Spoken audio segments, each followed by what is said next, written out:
গাজীপুর দিনাজপুরে সড়ক দুর্ঘটনায় নিহত 4, নড়াইলের লোহাগড়ায় দুর্বৃত্তের গুলিতে মারা গেছেন সাবেক ইউপি চেয়ারম্যান ও আওয়ামী লীগ নেতা। কুড়িগ্রামের ভুরুঙ্গা বাড়িতে 3 দশক ধরে পরিত্যক্ত ইউনিয়ন বিএস কোয়ার্টারগুলো, প্রয়োজনীয় কৃষি সেবা থেকে বঞ্চিত কৃষকরা। টাঙ্গাইলের ভুয়াপুরে আবাদ শুরু হয়েছে। পুষ্টিগুণের শীর্ষে থাকা চিয়া সিড, প্রথম বছরই ভালো ফলন পেয়ে খুশি কৃষকরা।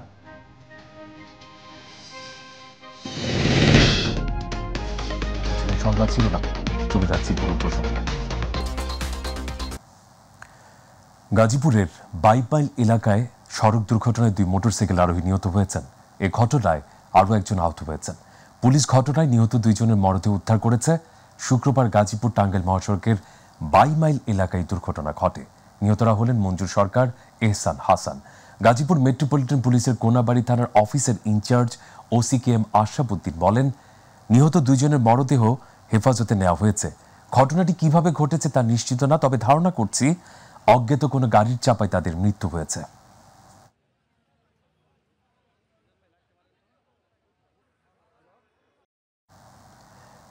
দিনাজপুরে তেলবাহী ট্যাঙ্ক লরির ধাক্কায় 2 জন নিহত হয়েছেন। ভোরে উপজেলার কাউগাঁও এলাকায় দুর্ঘটনা ঘটে। নিহতরা হলেন আজহার আলী ও রানা। এই ঘটনায় ট্যাঙ্ক লরির চালক রাজু খন্দকার ও তার সহকারী হেলপার সোহাগকে আটক করা হয়েছে। স্থানীয়রা জানান, কাউগাঁও এলাকার আব্দুস সোবাহানের চায়ের দোকানে অবস্থান করছিলেন। নৈশপ্রহরী আজহার ও চা খেতে আসা রানা হঠাৎ ট্যাঙ্ক লরিটি চায়ের দোকানে উঠিয়ে দিলে ঘটনাস্থলে মারা যান আজহার। গুরুতর আহত অবস্থায় রানাকে Dinajpur M Abdur Rahim medical college হাসপাতালে নিয়ে এলে কর্তব্যরত চিকিৎসক তাকে মৃত ঘোষণা করেন। ঘুমন্ত অবস্থায় ট্যাঙ্ক লরিটি চালানো হয়ে থাকতে পারে ধারণা স্থানীয়দের।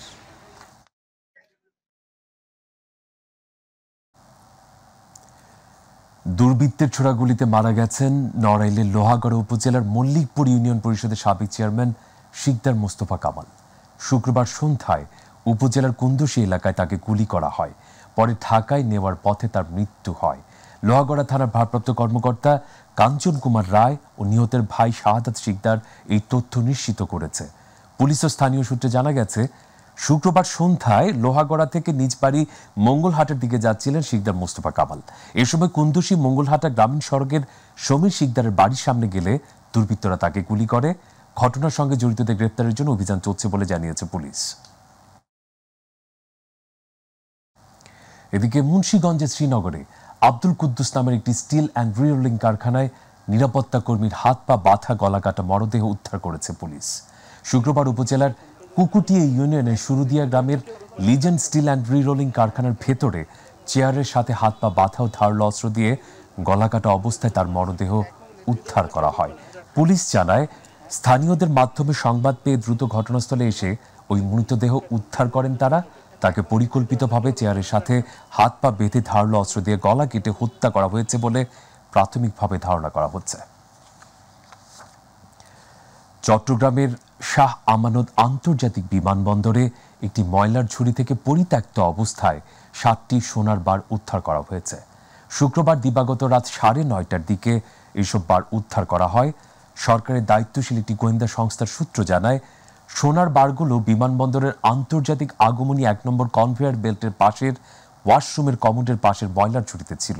ওই ঝুড়িতে থাকা একটি সিগারেটের প্যাকেটে সোনার বারগুলো লুকায়িত ছিল। ধারণা করা হচ্ছে সোনার বারগুলো এয়ার এরেবিয়া এয়ারলাইন্সের একটি ফ্লাইট যোগে চট্টগ্রামে এসেছে। পরবর্তীতে বারগুলো শুল্ক গোয়েন্দা কর্মকর্তাদের কাছে হস্তান্তর করা হয়। উদ্ধার হওয়া 24 ক্যারেটের সোনার বারগুলোর ওজন 816 গ্রাম। এগুলোর আনুমানিক বাজার মূল্য 70 লাখ টাকা। কুড়িগ্রামের ভুরুঙ্গামারীতে 3 দশক ধরে পরিত্যক্ত অবস্থায় পড়ে আছে ইউনিয়ন বিএস কোয়ার্টারগুলো। ভবনগুলোর কার্যক্রম বন্ধ থাকায় প্রয়োজনীয় কৃষি সেবা থেকে বঞ্চিত হচ্ছে কৃষকরা। অন্যদিকে পরিত্যক্ত ভবনগুলো চলছে মাদক, জুয়ার আখড়া সহ নানা অসামাজিক কার্যকলাপ। প্রতিনিধি মাইদুল ইসলাম মুকুলের রিপোর্ট, জানাচ্ছেন এস এম হামিদ। কুড়িগ্রামের ভুরুঙ্গামারীতে 90 দশকের শুরুতে 10টি ইউনিয়ন নির্মাণ করা হয়। 13টি বিএস কোয়ার্টার। একজন কৃষিকর্মী ও ব্লক সুপারভাইজারের সার্বক্ষণিক তত্ত্বাবধানে মাঠ পর্যায়ে সরকারের কৃষি সেবা নিশ্চিত করাই ছিল ভবন নির্মাণের মূল উদ্দেশ্য। কয়েক বছর পরেই তৎকালীন ব্লক সুপারভাইজাররা এসব ভবন ছেড়ে উপজেলা সদরে অবস্থান নিতে শুরু করলে ধীরে ধীরে পরিত্যক্ত হয়ে পড়ে ভবনগুলো। কোয়ার্টারগুলো দীর্ঘদিন সংশ্লিষ্ট বিভাগের নজরদারি বাইরে থাকায় দুর্বৃত্তরা খুলে নিয়েছে মূল্যবান আসবাবপত্র সহ দরজা জানালা। প্রাচীর ঘেরা পরিত্যক্ত এসব ভবন এখন মাদকসেবী ও জুয়ারিদের নিরাপদ আস্তানা হয়ে উঠেছে। সবকিছু ভাঙ্গা চুরা নিয়ে গেছে গা, এখন যা আছে ওইটার মধ্যে শয়তান ময়তান এসে জড়ো হয়। এই অবস্থায় পড়ে রয়েছে, তখন তো এটা বিষাক্ত একটা এলাকা হয়ে গেছে। এখানে ভাং গাঞ্জা খাওয়া শুরু হয়েছে। এখানে নেশাদ্রব্য গ্রহণ করে, এখানে অনেক ছেলে পেলে আইসা তাস জুয়া খেলে। ভবনগুলো দ্রুত সংস্কার করে মাঠ পর্যায়ে পুনরায় কৃষি সেবা চালুর দাবি স্থানীয় কৃষকদের। এই বিল্ডিংগুলোকে দ্রুত সংস্কার করে কৃষি কর্মকর্তাদের যারা আছে তাদেরকে এখানে শিফট করা হোক, যাতে এলাকার কৃষকরা তৃণমূল পর্যায়ে সেবা পায়। ভবনগুলো পুনরায় উদ্ধার করে এবং কৃষি অফিসার এখানে নিয়োগ দিয়ে যাতে এলাকার কৃষক উপকৃত হতে পারে। পরিত্যক্ত এসব ভবনে অসামাজিক কার্যকলাপ বন্ধ করতে পুলিশি তৎপরতা জোরদার আশ্বাস দিয়েছেন পুলিশি নজরদারি এবং তৎপরতা বৃদ্ধি করব, এখানে টহল জোরদার করব, যাতে এই ধরনের কোনো অপরাধ না হতে পারে। পরিত্যক্ত সরকারি কোয়ার্টারগুলোই সমাজবিরোধী কার্যকলাপ বিষয়ে কথা বলতে রাজি হননি স্থানীয় কৃষি বিভাগ। তবে ভবনগুলোর ভবিষ্যৎ নিয়ে ইতিবাচক সিদ্ধান্ত আসবে বলে মনে করেন এই কর্মকর্তা। আমরা আশাবাদী যে সদস্য সরকার এবং আমাদের হেডকোয়ার্টার থেকে এটার বরাদ্দ সাপেক্ষে এটা পুনর্নির্মাণ অথবা পুনঃস্থাপন অথবা সংস্কারের কার্যক্রম বাস্তবায়ন হবে। সরকারি কোটি টাকা নির্মিত পরিত্যক্ত কোয়ার্টারগুলোই অসামাজিক কর্মকাণ্ড বন্ধে কর্তৃপক্ষ দ্রুত পদক্ষেপ নেবে, এমনটাই প্রত্যাশা স্থানীয়দের। এস.এম. হামিম, মাই টিভি। আমাদের কৃষি।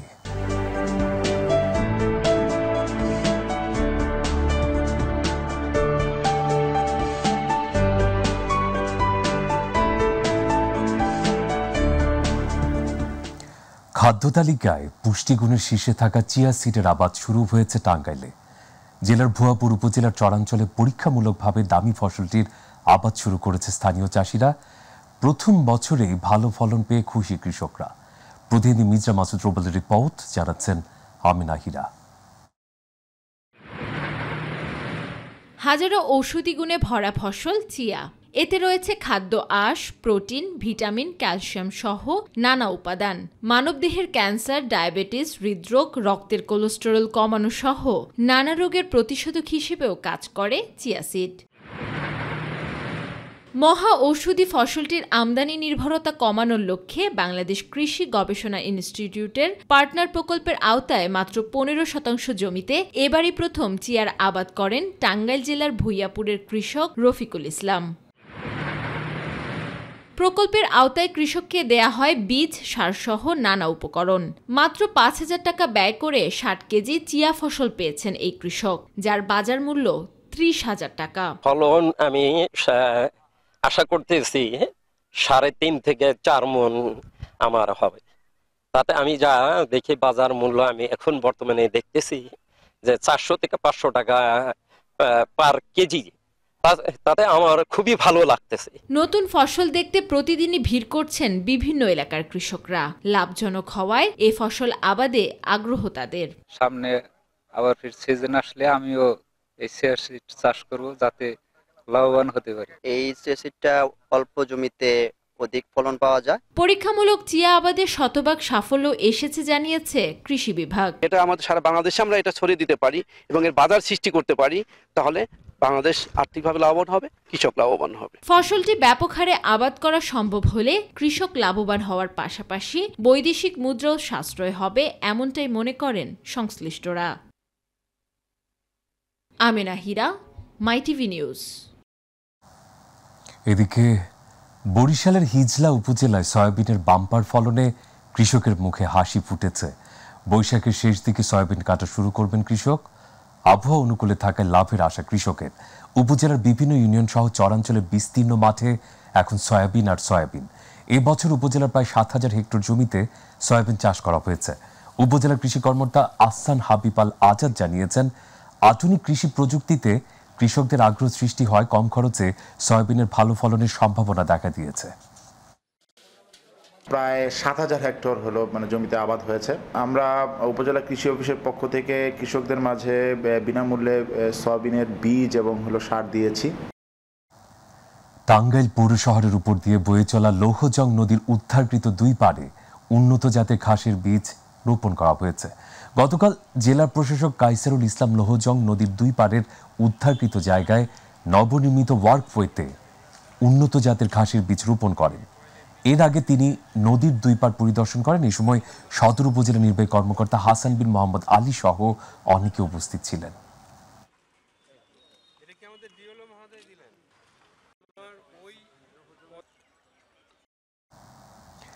এবারে ভিন্ন রকম সংবাদ। মেহেরপুরের গাংনী উপজেলার বিভিন্ন সড়কের পাশে ফুটেছে বাহারি রঙের ফুল। ডানা মেলেছে কৃষ্ণচূড়া, রাধাচূড়া, সোনালু, জারুল সহ নানান ফুল। গ্রীষ্মের এমন খরতাপেও প্রকৃতি জুড়ে এসব ফুলের সৌন্দর্যে চোখ জুড়িয়ে যায়। তীব্র তাপদাহের কঠিন সময়ে প্রকৃতির রঙিন আভায় স্বস্তি হয়ে আসে মনে করেন প্রকৃতি প্রেমীরা। প্রতিনিধি মাসুদ রানার তথ্যচিত্রে আরো তথ্য শামস তাবরিজ উচ্ছ্বাসের। মেহেরপুরের গাংনী উপজেলায় ফুটেছে সারি সারি কৃষ্ণচূড়া। লাল ফুলের রঙে মুখরিত উপজেলার বিভিন্ন এলাকার খাল, বিল ও পুকুর পাড়। ফুটেছে সোনালু, রাধাচূড়া ও জারুলো। গাছ ভর্তি ফুল দেখে মনে হয় অকৃত্রিম সৌন্দর্যে মেতে উঠেছে প্রকৃতি।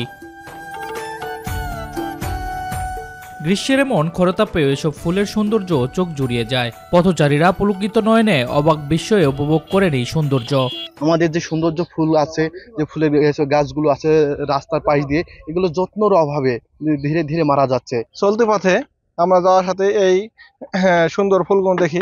প্রকৃতিতে প্রাকৃতিকভাবে এগুলো তৈরি হয়েছে, কিন্তু এগুলো যত্ন নিলে আরো ভালো হবে। পরিকল্পিতভাবে এসব গাছ রোপণ করতে পারলে প্রতি বছর এপ্রিল থেকে জুন পর্যন্ত ভালোবাসার রঙে শুভূষিত হবে পরিবেশ, প্রকৃতি, বলছে অনেকে।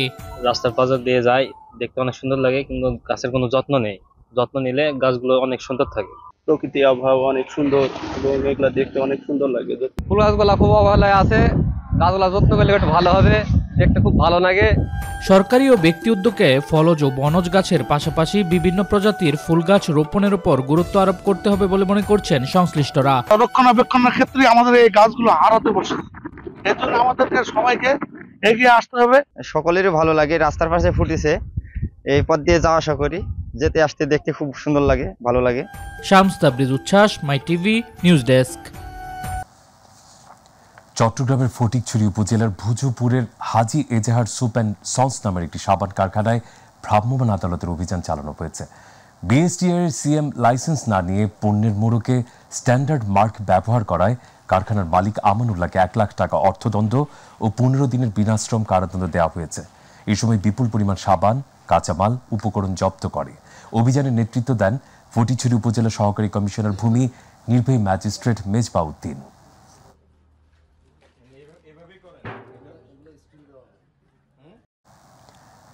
নোয়াখালীতে বিয়ের 18 মাস পরে যৌতুকের দাবিতে স্বামীর বাড়িতে পরিবারের সদস্য মিলে সাজেদা আক্তার পাখি নামের পিতৃহীন গৃহবধূকে গলা চেপে ধরে হত্যার ঘটনা ঘটেছে। শুক্রবার বেগমগঞ্জ উপজেলার খানপুর বাদশার বাপের বাড়িতে এই ঘটনা ঘটে। বেগমগঞ্জ মডেল থানার অফিসার ইনচার্জ আনোয়ার হোসেন বলেন, অভিযোগের ভিত্তিতে পুলিশ ঘটনাস্থল পরিদর্শন করেন এবং ঘাতক স্বামীকে গ্রেপ্তার করা হয়েছে। হত্যার বিষয়টি সঠিক তদন্ত করে আসামির বিরুদ্ধে আইনানুগ ব্যবস্থা গ্রহণ করা হবে।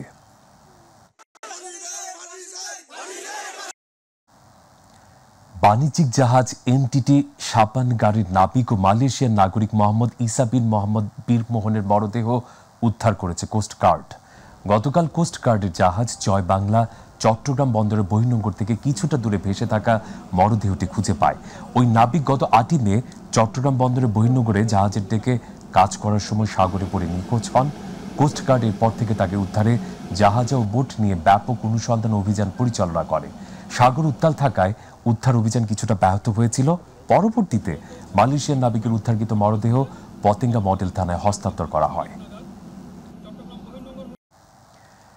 সিলেটের রাজপথে বাংলাদেশ জাতীয় ক্রিকেট দলের সাবেক অধিনায়ক তামিম ইকবাল পরিচ্ছন্নতা কাজে নগরবাসীকে উদ্বুদ্ধ করতে মেয়র আনোয়ারুজ্জামান চৌধুরী সারথি হলেন তিনি। শুক্রবার তামিমকে নিয়ে রাজপথে নামেন সিসিক মেয়র। নগর ভবনের সামনে থেকে নাগরী চত্বর হয়ে সার্কিট হাউসের সম্মুখ সুরমাতির পর্যন্ত পরিচ্ছন্নতা অভিযানে অংশ নেন তিনি। এ সময় সিলেট সিটি কর্পোরেশনের মেয়র আনোয়ারুজ্জামান চৌধুরী সিলেট সফরে আসা এবং পরিচ্ছন্নতা অভিযানে অংশগ্রহণ করায় তামিম ইকবালকে ধন্যবাদ ও শুভেচ্ছা জানান।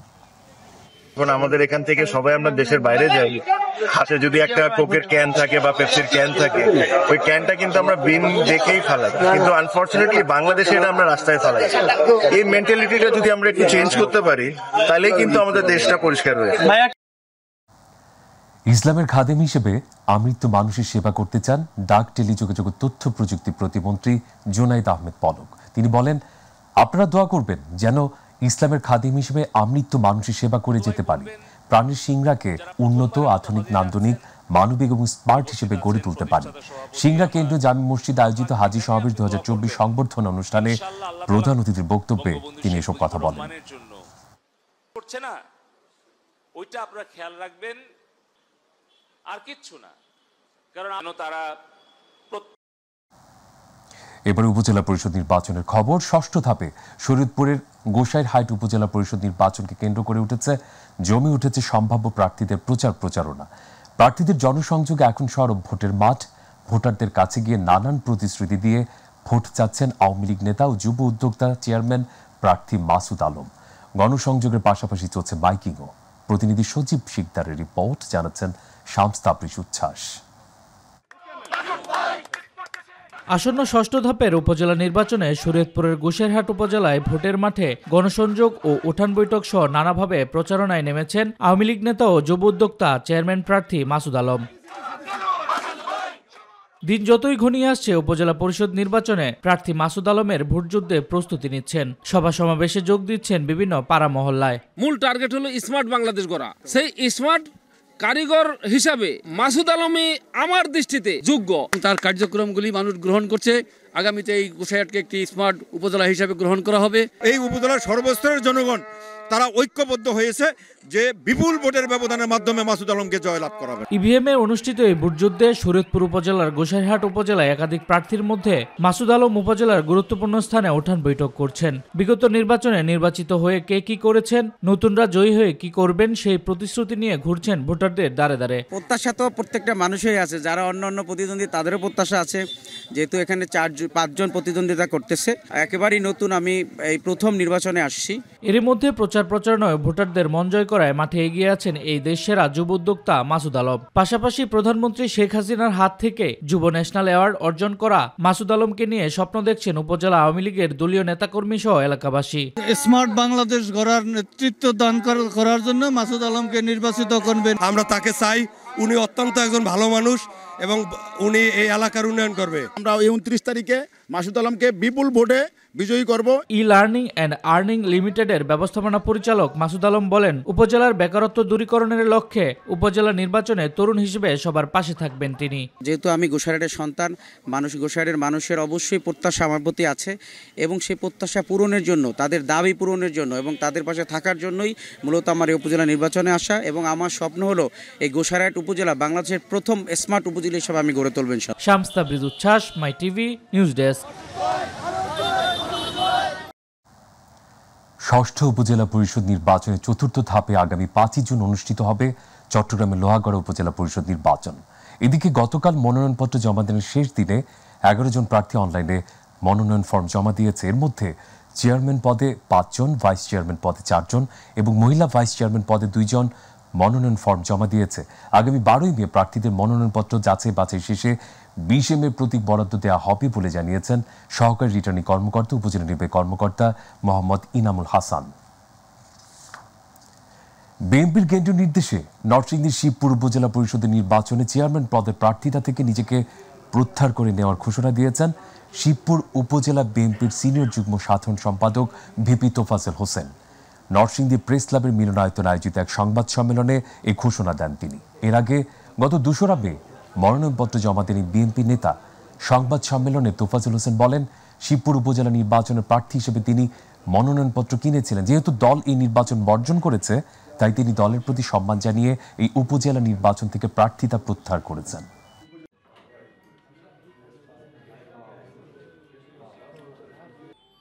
এই জিনিসটা বলেছি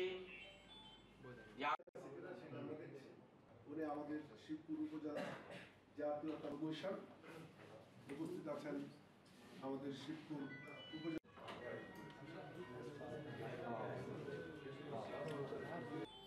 এই জিনিসটা বলেছি যে আমি বারবার পরীক্ষিত এবং প্রার্থীরা সদর উপজেলার রুহিয়ায় লিফলেট বিতরণ ও কুলি বৈঠক করেছেন চেয়ারম্যান প্রার্থী অরুণাংশ দত্ত টিটু। এ সময় তিনি ভোটারদের দাঁড়িয়ে গিয়ে উন্নয়নের নানা প্রতিশ্রুতি দেন। সদর উপজেলা চেয়ারম্যান পদে প্রতিদ্বন্দ্বিতা করবেন 4 জন প্রার্থী ও ভাইস চেয়ারম্যান পদে প্রতিদ্বন্দ্বিতা করবেন 5 জন প্রার্থী। যশোরের মনিরামপুর উপজেলা পরিষদ নির্বাচনে আমজাদ হোসেন লাভলুর বিজয়ে আনন্দ সমাবেশ ও সাংস্কৃতিক সন্ধ্যা অনুষ্ঠান অনুষ্ঠিত হয়েছে। শুক্রবার মনিরামপুর উপজেলা আওয়ামী লীগের আয়োজনে দলীয় কার্যালয়ের সামনে ব্যতিক্রম এক উদ্যোগ ভোটারদেরকে ফুলের সংবর্ধনা দেওয়া হয়। মনিরামপুর পৌর আওয়ামী লীগ সভাপতি আমজাদ হোসেনের সভাপতিত্বে প্রধান অতিথি ছিলেন স্থানীয় সরকার পল্লী উন্নয়ন সমবায় মন্ত্রণালয়ের সাবেক প্রতিমন্ত্রী স্বপন ভট্টাচার্য। উপস্থিত ছিলেন নবনির্বাচিত উপজেলা পরিষদ চেয়ারম্যান আমজাদ হোসেন লাভলু। গাইবান্ধার সাদুল্লাপুরে জাতীয় পুষ্টি সপ্তাহ উপলক্ষে ধর্মীয় প্রতিষ্ঠানে পুষ্টি বার্তা প্রদান ও এতিমখানায় পুষ্টিকর খাবার বিতরণ করা হয়েছে। শুক্রবার জনস্বাস্থ্য পুষ্টি প্রতিষ্ঠান ও উপজেলা স্বাস্থ্য কমপ্লেক্সের বাস্তবায়নে উপজেলার 100 শিক্ষার্থীর মাঝে জাতীয় পুষ্টি সপ্তাহ উপলক্ষে পুষ্টিকর খাবার পরিবেশন ও পুষ্টি বিষয়ে বিভিন্ন সচেতনামূলক পুষ্টি বার্তা প্রদান করা হয়। এই সময় উপজেলা স্বাস্থ্য কর্মকর্তা শাহিনুল ইসলাম, মেডিকেল অফিসার মাইদুল ইসলাম, HI ইনচার্জ হাসান শহীদ সহ অনেকে উপস্থিত ছিলেন। জাতীয় শিক্ষা সপ্তাহ 2024-এ লাগাতার পঞ্চমবারের মতো দিনাজপুর জেলায় শ্রেষ্ঠত্বের গৌরব অর্জন করেছে পার্বতীপুর সরকারি টেকনিক্যাল স্কুল অ্যান্ড কলেজ। একই সাথে শ্রেষ্ঠ প্রতিষ্ঠান প্রধান হিসেবে নির্বাচিত করা হয় ওই কলেজের অধ্যক্ষ আহসান হাবিবকে। এই ঘটনায় সংশ্লিষ্ট সকলের প্রতি ধন্যবাদ ও কৃতজ্ঞতা জানিয়েছেন প্রতিষ্ঠানের শিক্ষক, শিক্ষার্থী ছাড়া অভিভাবকরা। আগামীতে এই ধারা অব্যাহত রাখতে কাজ করে যাওয়ার কথা জানিয়েছেন কর্তৃপক্ষ। Bangladesh apparel general manager association বাগমারীর 3য় প্রতিষ্ঠা বার্ষিকী উপলক্ষে জাঁকজমকপূর্ণ অনুষ্ঠানের আয়োজন করা হয়। বাগমারীর সভাপতি জুবাইর পারভেজের সভাপতিত্বে ও সাধারণ সম্পাদক আসাদুজ্জামানের পরিচালনায় অনুষ্ঠানের প্রধান অতিথি ছিলেন BGME এর সভাপতি SM মাদনান কোচি। বিশেষ অতিথি ছিলেন BGME এর নির্বাহী সভাপতি মোহাম্মদ হাতেম, স্থানীয় সরকার পল্লী উন্নয়ন সমবায়ের পরিচালক ডাক্তার সানোয়ার জাহান ভূঁইয়া সহ আরও অনেকে। শেষে সাংস্কৃতিক অনুষ্ঠানের আয়োজন করা হয়।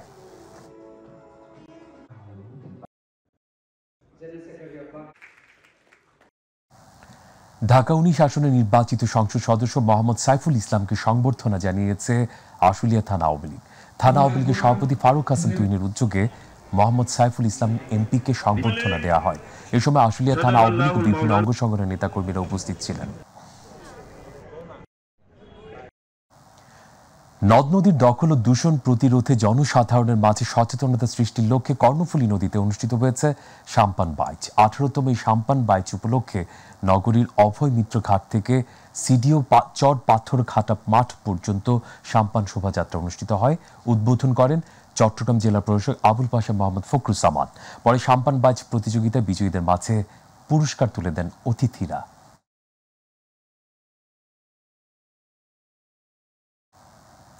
এর সাথে সংবাদের শেষ পর্যায়ে আমরা যাবার আগে আরো একবার মনে করে দিচ্ছি সংবাদ শিরোনাম। গাজীপুর দিনাজপুরে সড়ক দুর্ঘটনায় নিহত 4। নড়াইলের লোহাগড়ায় দুর্বৃত্তের গুলিতে মারা গেছেন সাবেক ইউপি চেয়ারম্যান ও আওয়ামী লীগ নেতা। কুড়িগ্রামের ভুরুঙ্গা বাড়িতে 3 দশক ধরে পরিত্যক্ত ইউনিয়ন BS কোয়ার্টারগুলো প্রয়োজনীয় কৃষি সেবা থেকে বঞ্চিত কৃষকরা। টাঙ্গাইলের ধোয়াপুরে আবাদ শুরু হয়েছে পুষ্টিগুণের শীর্ষে থাকা চিয়া সিড। প্রথম বছরই ভালো ফলন পেয়ে খুশি কৃষকরা।